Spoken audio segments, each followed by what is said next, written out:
প্রথমে বলেছে 10 লাখ টাকা দিতে, আপাতত আমাদেরকে 50,000 টাকা দেন। যে এই যে চাঁদাবাজির ঘটনা, সেটা কিন্তু আমি স্পষ্টভাবে বলেছিলাম যে তারা এই আমাদের যে ভেন্ডরগুলো এবং আমাদের স্টাফগুলো রয়েছে তাদেরকে বলেছে যে তাদের প্রথমে বলেছে 10 লাখ টাকা দিতে, তারপরে যখন বলেছে যে না এত টাকা দেওয়া যাবে না, আমরা তো পারমিশন নিয়েছি, আমরা কিন্তু 2 মাস আগে থেকেই পারমিশন নিয়েছি, যেটা আমি প্রেস ব্রিফিংয়ে দেখিয়েছি, আমাদের কাগজও রয়েছে, আমি আপনাকেও ডকুমেন্টটা দিয়ে দিব।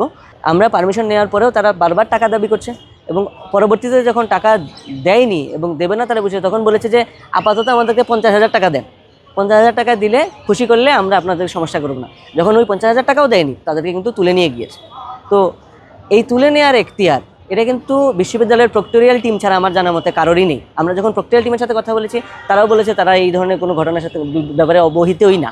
তো প্রক্টোরিয়াল টিমকে অবহিত না করে হল প্রশাসনই বলুন, হল সংসদই বলুন, তারা কিন্তু এই ধরনের কোনো কর্মকাণ্ড ঘটাতে পারে না, এটা সম্পূর্ণ বেআইনি। আমি এই কথাই প্রেস ব্রিফিংয়ে বলেছি। একদম 16 জুন থেকে শুরু করে যে আমাদের যে ভেন্ডর এবং স্টাফদেরকে ফোন দিয়ে ওরা বারবার টাকা চাচ্ছিল যে হল সংসদকে খুশি করতে হবে, না হলে এখানে খেলা দেখানো বন্ধ করে দিবে। এমনও ঘটনা ঘটেছে যে তারা ইলেকট্রিসিটির যে লাইন সেটা কিছুক্ষণের জন্য বন্ধ করে দিয়েছিল। পরে আমরা হল প্রশাসনকে ফোন দিয়ে সেটা হস্তক্ষেপ করায়, তো এই ইলেকট্রিসিটির লাইনটি আবার ফেরত আসে। তো এরকম ঘটনা যখন ঘটতে যাচ্ছিল 22 জুন রাতে তারা এই যে স্পন্সরের যে প্যাগোডাগুলো বসানো হয়েছিল, সেখানে খাবারের দোকান হিসেবে আমি যতদূর জানি যে ইভেন্ট ম্যানেজমেন্ট কোম্পানি আমাদের অ্যাথলেট স্পোর্টস গিয়ার, তারা কিছু ভেন্ডরকে দৈনিক হিসাবে ভাড়া দিয়েছিল এই যে প্যাগোডাগুলো।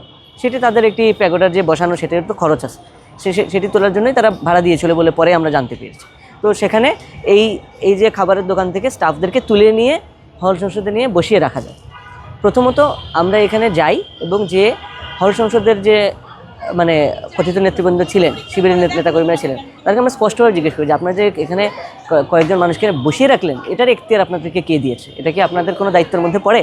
তো ওনারা তখন বলেন যে না, হল প্রশাসন থেকে টিচাররা বলেছেন বলে আমরা বসিয়ে রেখেছি। তো আপনি দেখবেন আমার প্রোফাইলে আমি একটা ভিডিও শেয়ার দিয়েছি যে ওইটাতে আমি কিন্তু ওই যিনি টিচার পরে এসেছিলেন হাউস টিউটর, আমি যতদূর মনে পড়ে যে শহীবুর রহমান নাম স্যারকে আমি স্পষ্টভাবে জিজ্ঞেস করছি যে স্যার এই ছেলে তো আপনাকেও ব্লেম দিচ্ছে, আপনি কি বলেছেন কি না যে এখানে বসিয়ে রাখার জন্য? তো তখন কিন্তু হাউস টিউটরকে কমপ্লিটলি ডিনাই করেছেন যে না, আমরা এখানে বসিয়ে রাখার জন্য কিছু বলিনি। আর হলের যে বরাদ্দ ভাড়া কিংবা অনুমোদনের বিষয়ে যদি কোনো কনফিউশন থাকে, তাহলে তো আমরা যারা অনুমোদন নিয়েছে তাদের সাথে বসবো। তো সেখানে সে কথা বলেই কিন্তু আমরা উঠে আসি। তো সেটাকে নিয়ে এই যে বানোয়াট আমাদের নামে যে চাঁদাবাজির ঘটনাটা রটাচ্ছে বিভিন্ন জায়গায়, এবং আপনারা দেখবেন যে এটা রটানোর জন্য তারা এমনকি মরা মানুষের রেজিস্ট্রেশন, একটা মৃত নারী শিক্ষার্থীর রেজিস্ট্রেশন নম্বরকে ব্যবহার করে বট আইডি খুলে একটা আমাদের যে বিশ্ববিদ্যালয়ের যে গ্রুপগুলো আছে সেগুলোতে ঢুকাচ্ছে এবং সেগুলোতে দিয়ে প্রচার করা হচ্ছে। এবং আমরা বারবারই কিন্তু একদম 1 বছর 2 বছর ধরে বলে আসছি যে এই যে গ্রুপগুলো আছে সেটাকে পরিচালনা করে যারা, এবং যারা এই যে বট আইডি দিয়ে অপপ্রচার চালায়, তারা একই গোত্রের মানুষ এবং তারা একটা ষড়যন্ত্র পরিচালনা করছে।